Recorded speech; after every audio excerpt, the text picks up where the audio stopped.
This is Twit. I want to tell you about some wonderful things that I got in the mail recently, and of course, email. Father Artez has been building the Pineboard, and he had a few scruffles in the front, but he got it, and it works great, so he say. And we're excited because I don't think that he's built a lot, if anything at all. And so I'm really happy that a lot of people are getting into building. It's so important to build some things, and he did. And we're thrilled. We're thrilled. Well, one of the things I want to touch on today is things about troubleshooting. I have a lot of questions about that. How do you troubleshoot this stuff? And with anything that you build, test, you're trying to test the one that's been built, whatever, you have to do a couple of things. And here's what I do. And there's so many different ways. But first of all, this is the power supply. And what you want to do is, before you turn it on, want to make sure all the connections are proper. I had one this week, and the guy had a 20 mic capacitor backwards. It's easy to do because sometimes the markings are hard to see. So here's what you do. Here's where we start. You want to disconnect everything above here, and you only want to connect the secondary to the plates. Now, this is in the tube. The same will apply for the bridge. But I'm doing the tube because you also can then check the filament. You want to make sure the filament is working and lighting up the tube. But before you go too far with all of this, don't forget you're dealing with some high voltage. So you want to get out your chipstick. And if you don't know about your chipstick, then you want to go to the past episodes. Go to heilsound.com. Down at the bottom of the page, all of the videos are there. I'm going to get that up there for you. The chipstick. Deal there is you take this clip and put it on the ground. And then you take that little guy right there, and you want to touch it to any of the high voltage places, because there will be some voltage on there, even though you've turned it off. But what you do, take a voltmeter, and you'll want to go in and measure. After you turn this on, watch it. We're dealing with high voltage now. Turn it on. And first of all, I always measure the AC. See if you have good, I think we get about 400 volts across there. 300 is whatever your transformer puts out, because you might have a different transformer. 6.3 volts here. Turn it on. See that the filament's lit. Then check the DC voltage at pin 8. That's the output of the DC voltage. Now remember what I told you, disconnect all of this. And then turn it off with your chipstick coupled to the ground, this little clip right here. You want to make sure you hold that on there for just a little bit. You know, there won't be any caps to charge, but you're not going to trust it. Then you hook up the first capacitor and the first dropping resistor. Go ahead and hook those up. Make sure it plus goes here, minus goes there.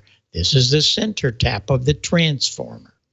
Take your voltmeter, see what you have here. You should have 350 volts or so.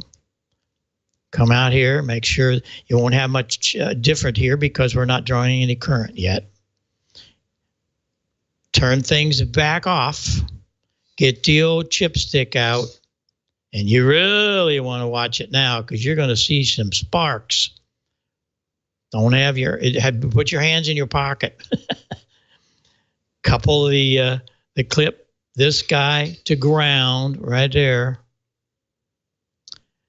And you want to hold that till you have no voltage. I always keep a voltmeter on this thing so I know there's nothing happening. Okay, good. Move forward.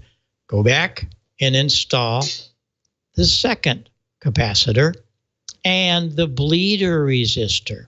This is really important because now what's going to happen when you turn things on, check to see if you have 350 or so volts here.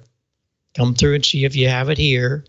But then it's going to drop a little bit because we have put a dropping resistor across the capacitors so that when you turn things off, it will bleed that high voltage to ground.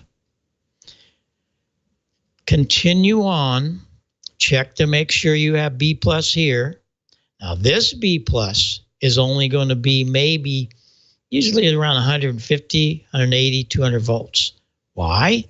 Because we have brought it through the dropping resistors.